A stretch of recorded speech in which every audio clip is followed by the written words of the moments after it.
in Mellon Arena with Chris Kunitz and Pascal Dupuis, and also Dan Potash, who's standing by right now for this week's Penguins Insider feature. Dan, take it away. All right, Steve, thank you very much. You know, the Penguins began doing the dad's trip a couple years ago, and it continues to get better and better each year. So we decided to once again follow the Penguins and their dads to Philadelphia and New York. Like father, like son, or so the saying goes. But in the middle of a hockey season, the 4th annual Father's Trip was a chance for the players to reconnect with dear old dad.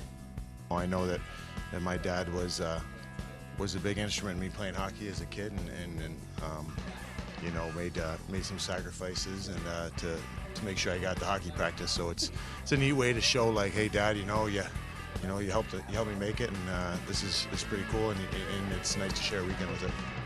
The festivities actually began before the team even left Pittsburgh, as the fathers were treated to a private tour of the new Consol Energy Center. This will actually be the game day locker room in here. There'll be a big Penguin emblem on the floor and the carpet, as well as an emblem on the, you'll see it. And then began a 3-day, 2-game whirlwind trip starting in the city of brotherly love. Treated to first-class travel and accommodations, the dads got a full taste of life in the National Hockey League. You know, sometimes you wake up and you get on a charter plane and you wake up in great hotels and with great food, and that can be mundane. I hate to say that, but to share it with your fathers, to share the experience, what it is to be in the NHL, the culmination of years and years of dreaming and working, is a great thing to be able to have some perspective on and to be able to share with your dad. The first order of business in Philly, dinner. Both fathers and sons alike were treated to an impressive spread in one of Philadelphia's finest restaurants. We're now on a 3-game losing streak with the dads. And so what we talked about internally for the dads, just so you know, is that we talked about having the mom's trip. So, but there was little time for much else, as the next day featured a nationally televised matinee against the hated Flyers. Handed on back to Gonchar. 50 left power play to try. Score! A deflection in front. May have been Bill Guerin, may have gone off the Flyer. A power play roll 1-1. Malkin just circled. Hand back to Gonchar. Try! Score! Power play down to the Penguins. They lead 2-1. The Penguins have won the game. Final score 2-1. With one win under their belts, the team boarded a train bound for New York City, where not even a torrential downpour could dampen the team's spirits.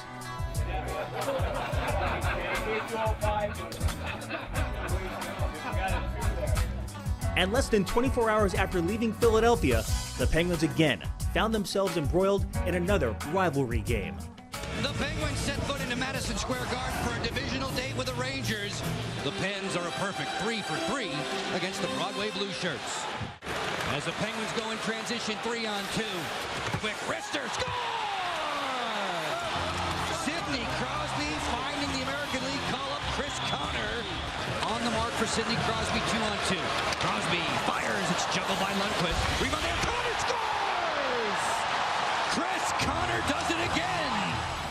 With 4 points, full bellies, and a trove of new memories, the trip proved to be more than just a success on the ice. It was an experience that no one will soon forget. Well, Steve, I know this will be your first opportunity to see the Penguins with your dads, but you've done so with the Islanders in the past, and it's kind of a cool way to watch the players hang out with their dads and see what things may have been like when they were kids growing up playing the game of hockey. Yeah, pretty cool stuff, and also kind of a way to just say, hey, thanks for helping me get here, right? Yeah, always. This is my first time with the Penguins doing the Father's Trip, but I know my dad appreciates it. He really enjoys being with the other fathers and listening to their stories and things like that, but it's you always see the dad, they turn in kind of the little kid. They all really happy and smiley. They're all coming for dinner and eating all the pregame meals and things. So pretty much between the eating and watching hockey, they live our lifestyle, which is really good for them.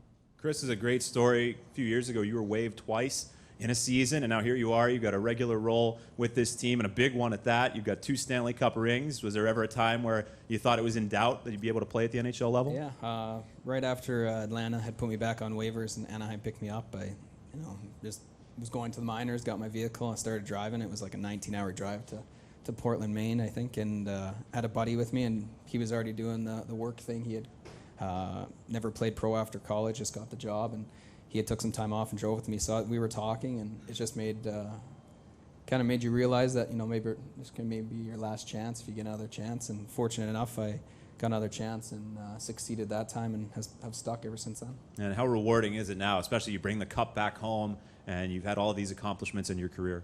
Yeah, I mean, it just shows there's ups and downs in everything you do. You got to stick with it if it's something you love to do and dream. I've had a great support cast around me and family and wife, and it just keeps getting better. Keep adding to the story. Dupuis, I know you got traded a couple times in a season, but you overcame some adversity as well. Yeah. And how did you do it? Good lesson for the kids. How did I do it? Yeah, you just like Kunitz said, you just stick with it. You know, it's what you love to do. It's what you grew up doing, and for me, just ups and downs. Like Kunitz said, it's just it's what I love doing, and that's what I want to do. Well, speaking of lessons for the kids, how about this generation of Pittsburgh hockey players? Are you guys aware of how the sport is really taking off now? Of course, it did with the whole Lemieux, Yager generation, but now you guys are inspiring a whole new generation of young hockey players. I'm sure you see it a lot. What do you think about that role that you have? I mean, I'm new to the area and everything, but just listening to people talk about grassroots and some of the different programs and stuff starting, it makes it enjoyable when you go to the rink and the practice rink and you see other younger kids playing. It brings you back memories, and having been young at that age, and maybe I never got to see NHL players at that age, but the junior players, and you thought they were, you know, so high on a pedestal. And it's just nice that we have a chance to even stop by and say hi or sign a few autographs and just kind of get those memories triggered in your head. It makes coming to the rink enjoyable. Dupuis, you think this Pittsburgh area could someday come close to how hockey is in Quebec? Hopefully, because my son's going to play here. So That's right. Nice. You see him on the ice, right? yeah, he's on the ice quite a bit. Good player. Yeah, he's 3. All right, we're going to take a break and return with more from Chris Kunitz and Pascal Dupuis. Coming up next, questions from the audience, so stick around. It's Inside Penguins Hockey, presented by Comcast.